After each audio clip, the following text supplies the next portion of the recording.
नमस्कार। आज हम जिस विषय पर बात कर रहे हैं, रूस यूक्रेन संघर्ष, वो सिर्फ जमीन का झगड़ा नहीं लगता। नहीं, बिल्कुल नहीं। हमारे पास जो स्रोत हैं वो दिखाते हैं कि ये कहीं ज्यादा गहरा है। विचारधारा, ताकत, शायद अस्तित्व की लड़ाई भी। हाँ, मतलब इसकी जड़ें काफी पुरानी हैं, तो आज हम इसी पर थोड़े विस्तार से चर्चा करेंगे।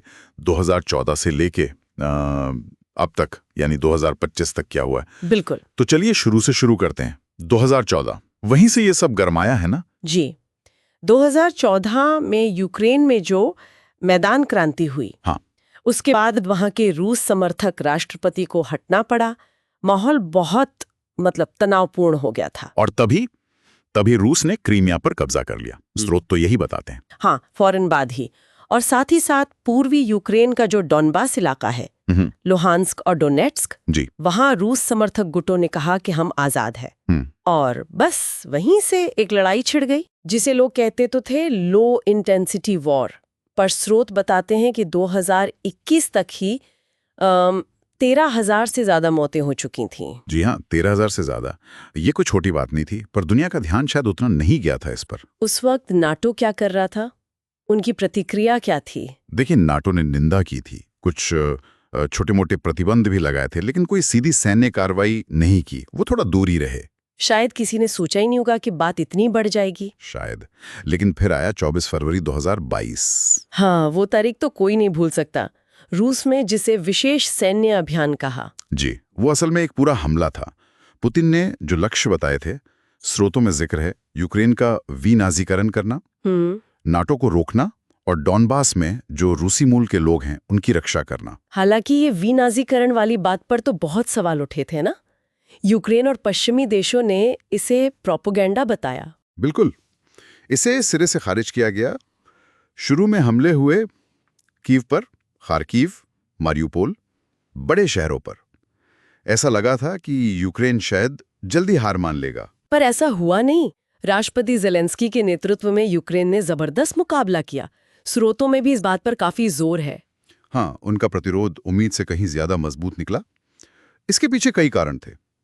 एक तो लोगों में राष्ट्रीय एकता बहुत थी, ज़ेलेंस्की की लीडरशिप भी, और पश्चिमी देशों से हथियार भी तो मिले। हाँ, वो बहुत अहम था। जैसे शुरू में जेवलिन मिसाइलें मिलीं, फिर बाद में हिमार्स जैसे रॉकेट सिस्टम आए। इनसे उन्होंने रूस की सप्लाई लाइनों को काफी नुकसान पहुंचाया। दुनिया भर की सेनाओं ने भी शायद इससे सीखा होगा, ड्रोन वगैरह का इस्तेमाल। हाँ, ड्रोन का इस्तेमाल तो बहुत हुआ। छोटे यूनिट्स कैसे काम करते हैं, ये सब। और हमले के बाद दुनिया की प्रतिक्रिया भी बहुत तेज थी। प्रतिबंध लगे रूस पर। अभूतपूर्व प्रतिबंध थे वो। मतलब बैंकों पर, तेल के व्यापार पर, और जो रूस के अमीर ओलिगार्क्स हैं, हाँ, ओलिगार्क्स, यानी वो ताकतवर बिजनेसमैन, जी, उन पर भी। साथ ही यूक्रेन को बहुत मदद मिली, पैसों की भी, हथियारों की भी। लेकिन इसका एक मानवीय पहलू भी बहुत बड़ा था। लाखों लोग बेघर हुए। हाँ, 1 करोड़ से ज्यादा लोग। यूरोप में दूसरे विश्व युद्ध के बाद इतना बड़ा शरणार्थी संकट नहीं देखा गया। और एक चीज और हुई, नाटो, वो तो और मजबूत हो गया लगता है। फिनलैंड, स्वीडन भी आ गए। हाँ, ये एक तरह से अनपेक्षित था। पहले नाटो में थोड़े मतभेद दिख रहे थे, लेकिन इस हमले ने उन्हें एकजुट कर दिया। हालांकि उन्होंने सीधे सेना नहीं भेजी। अच्छा, अब जरा लड़ाई के मैदान की बात करें। 2022 से 2024 के बीच क्या बड़े मोड़ आए? कीव से रूसी सेना हटी। जी, कीव से पीछे हटना रूस के लिए एक बड़ा झटका था। फिर मारियोपोल की घेराबंदी हुई, वो बहुत भयानक थी, और शहर आखिर में रूस के कब्जे में चला गया। लेकिन फिर यूक्रेन ने भी जवाबी हमले किए, खेरसोन, खार्किव। हाँ, खेरसोन और खार्किव में उन्हें कामयाबी मिली, लेकिन उसके बाद लड़ाई बहुत कठिन हो गई। बखमूत और अवदीवका जैसे शहरों में महीनों तक भीषण लड़ाई चली, वो जिसे ट्रेंच वॉरफेयर कहते हैं। दोनों तरफ भारी नुकसान हुआ।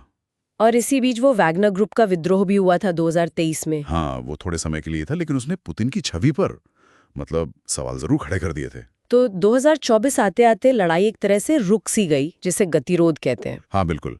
फ्रंट लाइन्स ज्यादा बदल नहीं रही थी, एक थका देने वाली लड़ाई बन गई थी। तो आज 2025 में जमीनी हकीकत क्या है? स्रोत क्या बताते हैं? मोटे तौर पर देखें तो यूक्रेन का कंट्रोल पश्चिम और मध्य के इलाकों पर है। रूस के पास डॉनबास का बड़ा हिस्सा है, और दक्षिण में भी कुछ इलाके हैं। शांति वार्ता का क्या हुआ? वो तो रुकी हुई है, कोई प्रगति नहीं दिख रही। लाखों लोग अभी भी विस्थापित हैं, और दोनों देशों की अर्थव्यवस्थाएं बुरी तरह प्रभावित हुई हैं। और अब नई तरह की चुनौतियां भी दिख रही हैं, साइबर वॉरफेयर, एआई वाले हथियार। जी, ये बहुत चिंता की बात है। साइबर हमले तो लगातार हो रहे हैं और एआई से चलने वाले हथियार ये युद्ध के तरीके को ही बदल सकते हैं। भविष्य में यह और खतरनाक हो सकता है। इसका असर सिर्फ इन दो देशों पर तो नहीं है, पूरी दुनिया पर क्या असर पड़ा है? असर बहुत गहरा है।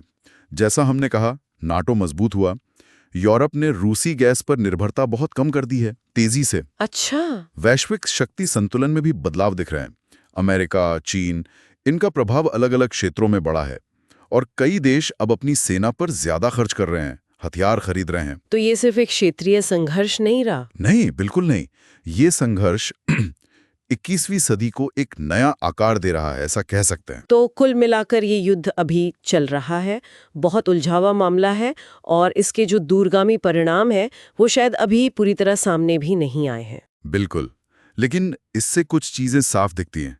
राष्ट्रवाद कितना शक्तिशाली हो सकता है, दुनिया में ताकत का संतुलन कैसे बदल रहा है, और सबसे बढ़कर इंसान मुश्किल हालात में कितना कुछ सह सकता है, कितना लचीला हो सकता है। और आखिर में एक सवाल जो हमारे स्रोत हमें सोचने पर मजबूर करते हैं, ये जो नई चीजें आ रही हैं, एआई वाले हथियार, बड़े पैमाने पर साइबर युद्ध, ये भविष्य में ऐसे जियोपॉलिटिकल झगड़ों को कैसे बदल सकती हैं?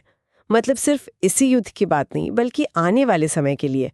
ये सोचने वाली बात है। हाँ, ये एक बहुत बड़ा सवाल है और इसका जवाब शायद भविष्य के युद्धों का चेहरा तय करेगा।